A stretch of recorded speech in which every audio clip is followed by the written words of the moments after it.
Assalamualaikum dan salam sejahtera saya ucapkan. Nama saya Nur Ayu Zahira binti Mazlan. Nombor matrik saya A169306.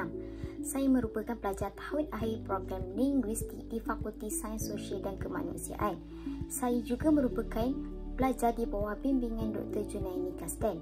Hari ini saya akan membentangkan tajuk kajian saya iaitu pembentukan istilah COVID-19 di media sosial melalui analisis sosioterminologi.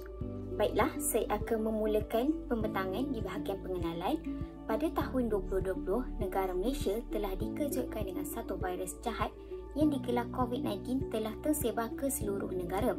COVID-19 ini dikenali sebagai pandemik coronavirus atau wabak virus corona yang merupakan satu pandemik penyakit coronavirus yang menyebabkan berlakunya sindrom pernafasan akut tekak.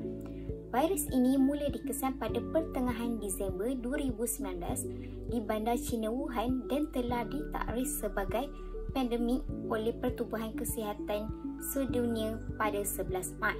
Dalam usaha membendung penyakit ini, pelbagai kajian telah dilakukan yang membawa kepada percambahan korpus perbendaharaan kata bahasa Melayu. Hal ini telah menyebabkan pembentukan istilah berlaku dalam pelbagai bidang. Kajian ini dilakukan adalah untuk mengetahui dan membentuk istilah yang dikaitkan dengan peristilahan atau terminologi. Berikut merupakan gambar rajah yang dipaparkan oleh pengkaji berkaitan dengan istilah COVID-19 yang digunakan atau ditemukan di laman sosial Twitter. Yang seterusnya adalah berkaitan dengan kajian lepas. Ramai pengkaji-pengkaji tidak kira di Malaysia ataupun di luar negara telah melakukan kajian terhadap istilah. Di sini, saya telah mengelompokkan seluruh kajian lepas kepada 3 kelompok, iaitu kelompok yang pertama, bidang khusus, kelompok yang kedua adalah berkaitan dengan istilah umum dan kelompok yang ketiga adalah istilah yang dianalisis menggunakan pendekatan sosioterminologi. Tahun 2020, satu kajian telah dihasilkan oleh Amira Ahmad, Nurizah Ardi, Azhar Abdul Wahab, Mazlina Muhammad Mansur yang bertajuk Peristilahan Bahasa Melayu dalam Akta Kesalahan Seksual Terhadap Kanak-kanak 2017 Akta 79. Kajian lepas yang kedua yang berkaitan dengan kajian bidang khusus ialah yang bertajuk Pengetahuan Istilah Teknologi Pengetahuan dalam kalangan pelajar universiti melalui analisis sosio-kognitif. Kedua adalah berkaitan dengan kajian istilah umum. Pada tahun 2014, satu kajian yang bertajuk Gerak Kerja 5P Pembentukan Istilah Bahasa Melayu telah dihasilkan oleh Azrul Azwan Makdihan, Hajah Nur Azwan Yaakob dan Jamayan Zakaria. Kajian ini adalah berfokuskan kepada pembentukan istilah bahasa Melayu daripada bahasa asing ke tahun 2020 oleh Junaini Kasdan. Kajian ini membincangkan bahawa istilah bahasa Melayu dahulunya dibentuk berdasarkan pengalaman mereka yang berinteraksi dengan alam. Pada tahun 2017, Junaini Kasdan, Harshita Aini Harun, Nur Suhaila Cekpa dan Zuhaira Idrus telah menghasilkan satu kajian yang bertajuk Gandaan Separa dalam Terminologi Bahasa Melayu melalui analisis sosio-kognitif. Artikel ini bertujuan memaparkan aspek dan pola gandaan separa dalam terminologi bahasa Melayu. Seterusnya, kajian lepas yang kedua yang bertajuk Kaedah Alternatif Membentuk Padanan Istilah Suatu Pendekatan Sosio-Terminologi. Seterusnya, iaitu objektif kajian. Dalam slide ini, pengkaji telah menetapkan 3 objektif dalam kajian ini. Objektif yang pertama adalah mengenal pasti istilah COVID-19 di media sosial Twitter. Objektif kedua pula adalah untuk menganalisis istilah COVID-19 berdasarkan pedoman umum pembentukan bahasa Melayu. Dan objektif yang terakhir iaitu objektif ketiga, pengkaji menganalisis istilah berdasarkan pendekatan sosioterminologi. Bagi kajian ini, pengkaji telah menggunakan metodologi iaitu memilih data daripada sumber Twitter. Cara pengkaji mengumpul data dan segala maklumat berkaitan dengan istilah adalah memilih satu pengguna akaun Twitter iaitu KKM Polter My Hat.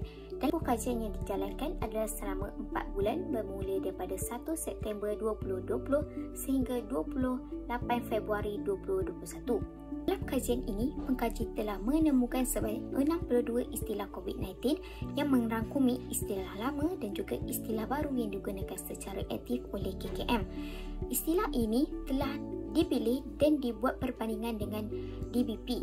Kesemua istilah tersebut telah dibahagikan kepada 3 kumpulan daripada perbandingan tersebut. Dipaparkan dalam slide tersebut adalah berkaitan dengan contoh istilah baru COVID-19 yang sudah pernah dibakukan oleh DBP. Antara contoh istilah yang boleh kita lihat adalah seperti pelitup muka, orang dalam pemantauan, penjarakan sosial dan pemulihan bertahap. Kesemua istilah ini adalah pernah dibakukan oleh DBP di bawah bidang kesihatan awam. Yang seterusnya adalah berkaitan dengan contoh istilah baru COVID-19 yang tiada di pangkalan data DBP tetapi digunakan oleh masyarakat. Contoh yang kita boleh lihat di slide tersebut adalah yang pertama, nyakuman, pandemik COVID-19, kontak casual, vaksin COVID-19 dan juga yang terakhir adalah imunisasi vaksin. Keseluruh istilah ini dikatakan istilah baru namun tiada di pangkalan data DBP. Contoh istilah lama daripada pelbagai bidang yang digunakan berkaitan dengan COVID-19. Antara istilah tersebut adalah merupakan istilah daripada pelbagai bidang namun muncul semula disebabkan oleh COVID-19.